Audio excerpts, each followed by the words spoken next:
Pour l'instant, pour nous de l'opposition, il n'y a pas de voie. C'est la démission de Félix. S'il aime encore le pays, il doit pouvoir démissionner et permettre à ce que les Congolais s'organisent rapidement. Nous l'avions toujours dit, il ne sera pas le premier. Hein?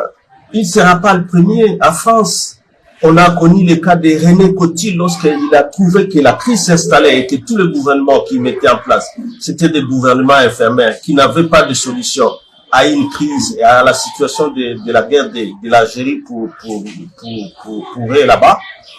Il a demandé à ce que De Gaulle revienne et qu'on voit comment mettre en place un gouvernement de transition pour très rapidement passer à la 4e République pour renforcer les institutions.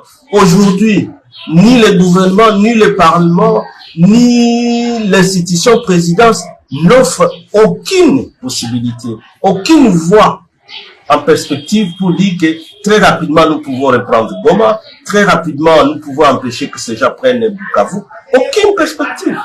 Alors que depuis Bunagana, on a donné des solutions pour que ils nous disent comment il a pu inviter les M23 de nouveau alors qu'ils étaient défaits. Tout ce qu'ils ont développé dans les médias, tout le monde le sait. Les discours de l'UDPS, tout le monde le sait. C'est toujours trouver des boucs émissaires. Ils se rabattaient sur l'accord de 2009 alors qu'ils savent bien qu'il y a eu l'accord cadre d'Addis Abeba où le Rwanda est interdit à soutenir un groupe quelconque armé à l'Est, où l'Ouganda est interdit à soutenir un groupe. Mais ça n'a pas empêché Félix à permettre au Rwanda de ramener ses troupes ici. Le fils de Museveni, il dit tous les jours qui est lui le chef d'état-major ou celui qui commande l'armée à Ouganda là-bas. Il ne manque jamais d'occasion pour rappeler qu'ils sont au Congo et ils ne permettront pas que quelqu'un s'attaque au M23. Est-ce que Kinshasa ne suit pas ça?